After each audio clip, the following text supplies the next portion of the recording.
Hello, and welcome to the first episode of Elevate. I'm Rachel Nussbaum, founder and executive producer of Specular, a Seattle-based video production company. One of my missions is to help other women business owners tell their stories. I've been blown away by many female entrepreneurs I've met through the Women Entrepreneur Leadership course at the University of Washington. I was inspired and decided to get creative and use my business to share the stories of a handful of strong women leaders who are making a difference every day in the Pacific Northwest. My first guest is Christy Johnson, owner of Artemis Connections. We're going to discuss her journey and hear how she helps other women pursue their dreams of starting their own business. Let's get started.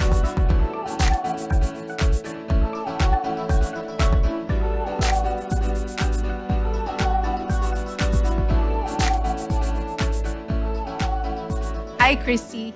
Thanks for coming, and it's so great to have you here. Thank you for having me. It's so good to see you. Well, you and I have known each other for some time. For our audience, could you introduce yourselves? Sure. So I'm Christy Johnson. I founded Artemis Connection a little over 6 years ago now.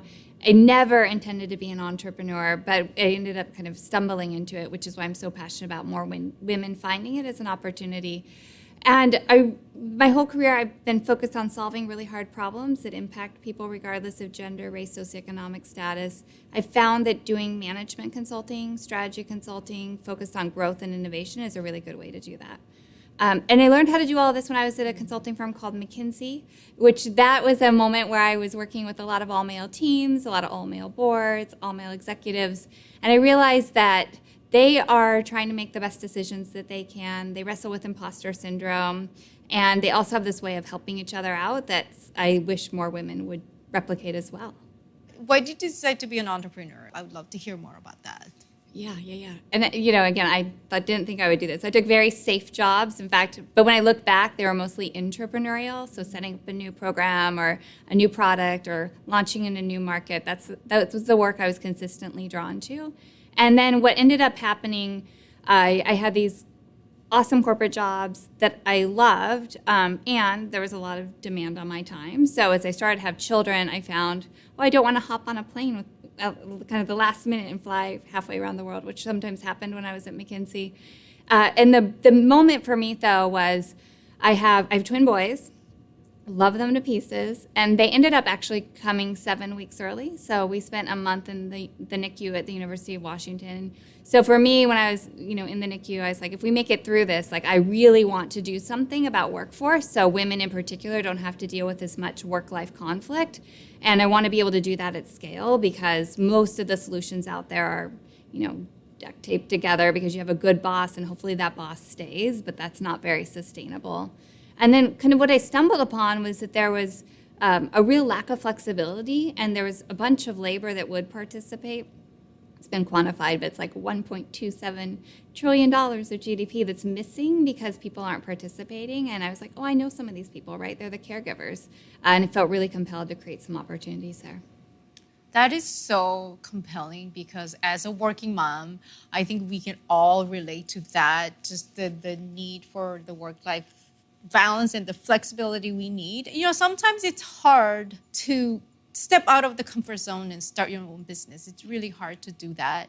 And I know we met at the University of Washington Women's Entrepreneurial Leadership class. So let's talk more about the University of Washington, the program that you're teaching. I feel super fortunate. I've had so many breaks in my life and so many people have helped me out. The Pacific Northwest has so much amazingness here. We have fabulous companies, right, that are headquartered, lots of number ones in categories. We also have the University of Washington, which is the number one public university for innovation. Stanford's the number one private, but the ecosystem's different. So I was like, what about the women? Right? Let's go at this a different way. Let's equip the women with the skills. And, our goals for the class were just trying to make entrepreneurship really accessible. There's all this mythology around it. Most people think of men in hoodies, right? Working all night long and staying at their office. And I don't think that's what many women want because we have responsibilities outside of work, right? Yeah. And so could we make this a lot more accessible? Can we bust a lot of those myths around who an entrepreneur is and what an entrepreneurial leader is? And so that was our whole intent with the program. And then we also want to make sure people had access to networks, because there's so many people that want to support entrepreneurs, want to support women. So if you can make some of those matches happen, which through a university and a learning program you can. And then the last part was, like, the great thing about being a student is you can take some risks. And entrepreneurs take risks. They also take calculated risks. And there's a way you can practice that as a student by trying some different things and having it, be for a course assignment, not being for your business. So we wanted to build up some of those risk-taking muscles as well. You're really spot on the risk-taking muscles. There's so many different factors that kind of stop us. I think especially as a woman too. Speaking of myself, I think I just want certain perfection, or it's like I need to have all the ducks in a row before I can kind of step forward. And I don't know if that's the same for men, how they approach things. What do you think? I mean, what are some of the mantras that the big tech companies have? Like, move fast and break things. Launch it broken, fix it live. I think we've seen how that may not have played out as well as one would hope. Yeah. And it's this interesting part, and part of the reframing of, like, it doesn't have to be perfect, but you also can't guess what your customers want. So get something out there, run an experiment, like look at the data, try to manage some of the risks, talk to somebody who's gone before you. All of these things can help it be a more calculated risk and take a bit of the pressure off yourself too. Because I do think women can put a lot of pressure on themselves. Society puts a lot of pressure on us too. Yes, I agree. I think it was kind of liberating for me to be in the class and it's a homework. Okay, then I'll just ask people that, hey, this is my school project. So I think it was easier to approach, to test out the concept, and it was really safe place for that. During the class, we talked a lot about women in leadership roles and some of the stats and some of the case studies. Let's talk about some of the examples of women in leadership roles. Especially if you take a look at industries that have an outsized impact on us, right? So you could look at media and entertainment, right? If you look at the creatives there, if you look at the leadership, you could look at high tech, certainly having a huge influence on us. And then within high tech, I think, like, looking at the specific areas, maybe the data science that's setting the algorithms, like how diverse are those teams? Really important to consider. So government, right? Like, that's another place to look at. Setting policies, how diverse is that part of the world? It's low. Yeah. It hasn't changed much. There's been some improvement, in certain areas, but across the board, it isn't 50-50. Or, if you look at the census, like, there's slightly more women than men in the United States. It doesn't skew that way. And then if you look worldwide, there's differences as well. I was thinking about this a lot, and what can we do to change the ratio? Yeah, I mean, most things start with a single action, right? So starting to take some positive steps forward. I do think the more we can tell stories of women who've made it work, so there's a lot of role models on what that could look like instead of, the people staying up all night coding. I think the third thing that we can do is, as women, is really huddle together. So, there's these groups like YPO, Young Presidents Organizations, heavily male, but they trade secrets and they help each other out with deals. And they have norms like you have to call people back within 24 hours.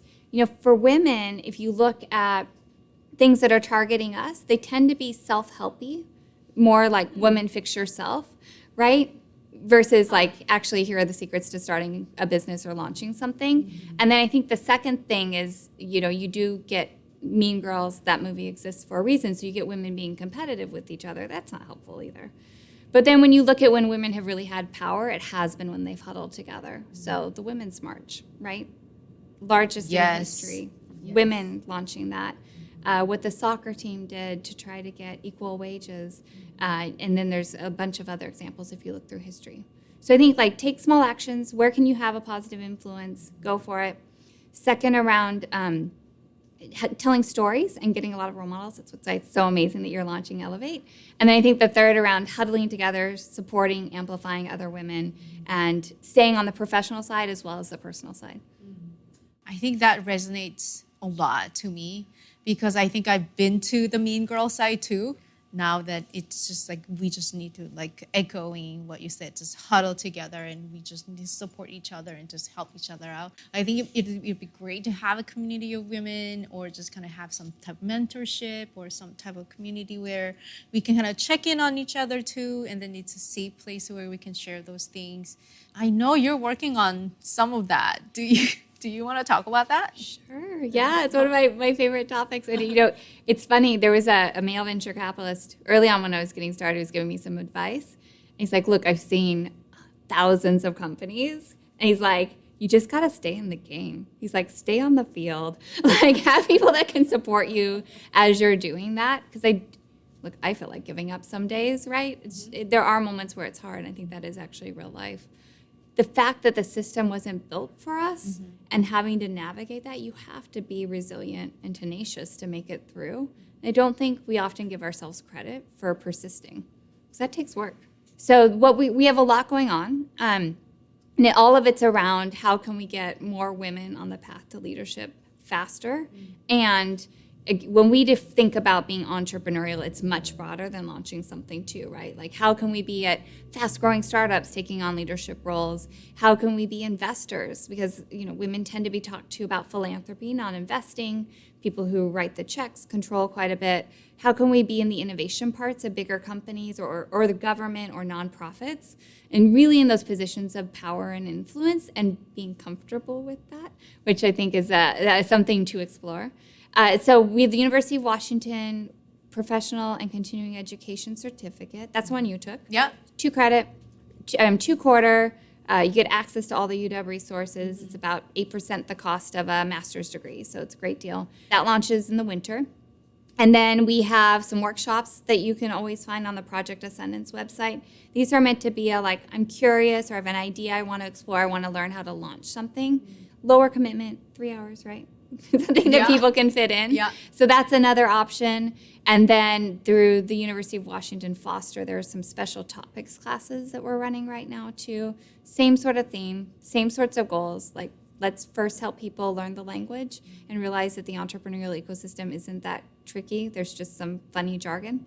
Second is around let's build some really strong mentorship relationships and community and get people access to the right networks. And the last part, let's have a low-risk way for people to be a student, a learner again, try some things, and see what they really like and have that space to reflect and a community to reflect with.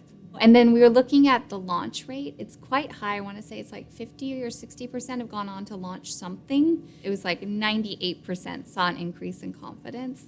And again, it wasn't that long that we were together. But to feel that and to feel a sense of agency that you can be the entrepreneur of your own life, that's what we need in the world. Yeah, I think more women need to take your courses and really get inspired that they can pursue the dreams of their businesses one day. Thank you, Christy, for joining us today. And thank you everyone for watching. We're going to be inviting more women and sharing their stories. And see you next time.